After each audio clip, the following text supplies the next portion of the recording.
Mais um vídeo aqui do canal Adolfo Clair.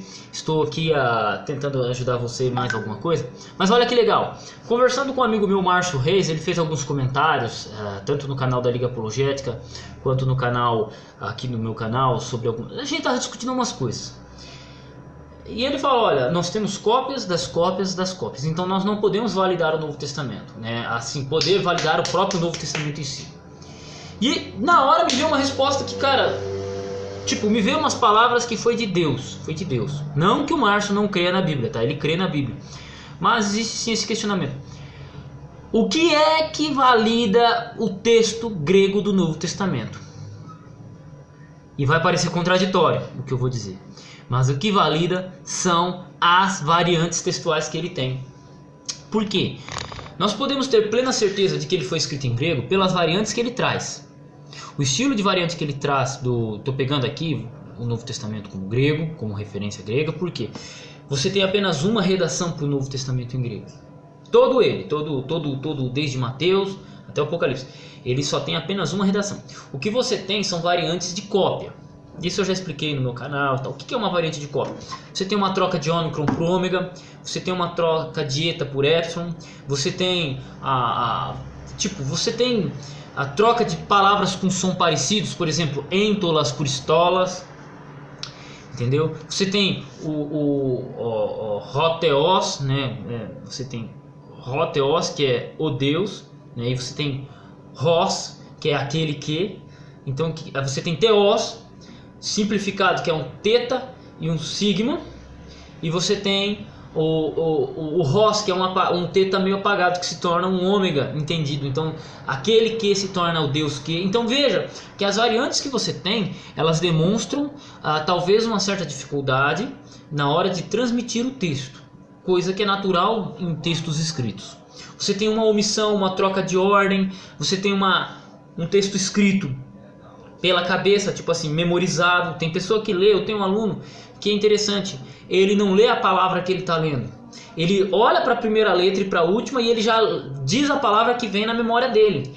Olha que doido, tipo assim, ele está lendo uma palavra e no grego você tem várias palavras que começam com P e terminam com sigma, só que quando ele lê a palavra, ele lê palavras bem parecidas, então ele confunde palavras parecidas. Então são detalhes que a gente tem que observar, tá? Então é isso que o texto grego tem. Beleza? Agora quando a gente vai, por exemplo, vamos pegar aqui a Vulgata Latina, as versões latinas. Você tem mais de 10 mil manuscritos latinos e você compara as traduções, elas vão ter variantes, troca de palavras, literalmente assim, palavras diferentes que significam a mesma coisa, diferença na construção das frases. Você vai ter um estilo de cada tradutor. Né? Não estou falando que é um assunto simples aqui, mas você tem variante de tradução. Então, quando a gente afirma que o Novo Testamento foi escrito em grego, a gente olha pela base manuscritológica que ele demonstra trazer.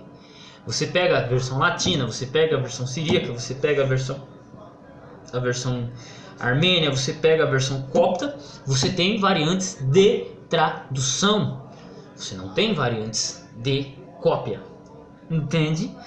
Então, quando você fala até em Vulgata Latina, não existe apenas uma Vulgata Latina. Se eu não me engano, existem outras Vulgatas Latinas. O que a gente utiliza mais é a Vulgata de São Jerônimo. E nem essa está sendo mais usada. A que mais utilizada academicamente hoje é a Vulgata que é usada pela Sociedade Bíblica do Brasil, que é uma versão crítica.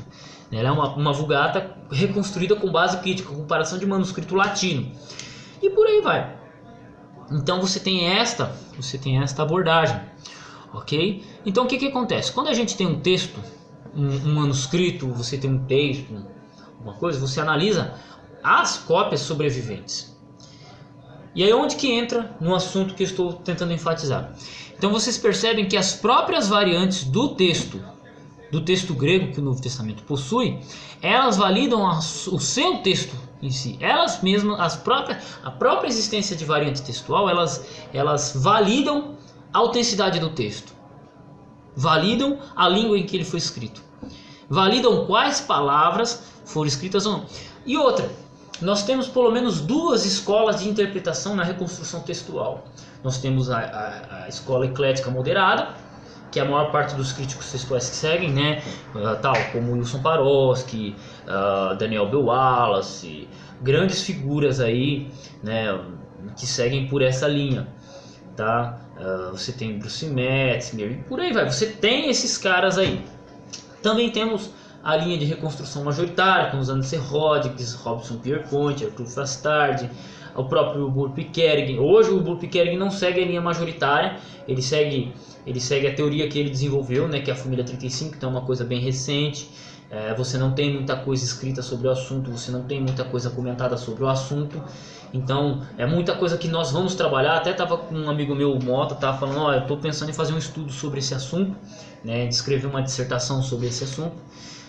Então é uma coisa nova no meio acadêmico, né? A teoria, o texto grego em si foi escrito em 2015 e a teoria o Wilbur desenvolveu um pouco antes. Então você tem dentro das correntes textuais atuais pelo menos duas: os ecléticos e os majoritários, incluindo ainda o Wilbur Kerrigan dentro desta linha, mesmo que ele não esteja mais dentro disso. Ele está seguindo uma linha diferente, é uma linha bem legal, mas que bate exatamente com o texto majoritário, né? E você tem outros nomes também, Paulo Anglada e por aí vai. Então, você tem duas linhas de reconstrução textual. Aí você compara o texto majoritário com o texto eclético. 99% de concordância. E aí o cara fala assim, você tem duas teorias de reconstrução com abordagem diferentes, com ênfases diferentes, com análises diferentes. Mas ainda assim, 99,9% do texto é exatamente o mesmo. Você não tem uma diferenciação muito grande entre eles. Ô louco, Adolfo, e aqueles 6.000 variantes entre eles? Sim, entre eles, mas são variantes pequenas que não afetam o sentido do texto, que não afetam a doutrina do texto, que não afetam aquilo que o texto realmente quer dizer. Temos lá meia dúzia de versos que tem alguma dificuldade e esses versos não trazem dificuldade para o estabelecimento da doutrina. Você pode ser batista, pegar o texto majoritário, pegar o texto excesso, pegar o texto eclético e comparar, sua doutrina continua a mesma. Sou adventista, eu pego o texto grego, eu pego o texto excesso, pego o texto majoritário, pego o texto eclético. Nenhuma doutrina da minha igreja está embasada nesses versos que há alguma dificuldade. Você pega o assembleiano, a interpretação que eles têm da Bíblia não é alterada pelas variantes que existem, essas meia dúzia de variantes que existem dentro do texto grego, que são as mais importantes, são as mais relevantes academicamente falando, são aquelas que ninguém tem certeza.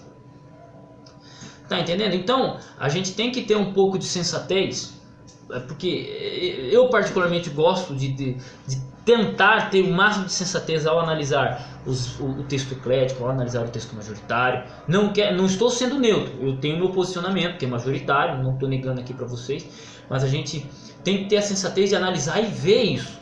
E são duas escolas de pensamento, duas linhas de pensamento que muitas vezes elas estão em treta, estão em discussão.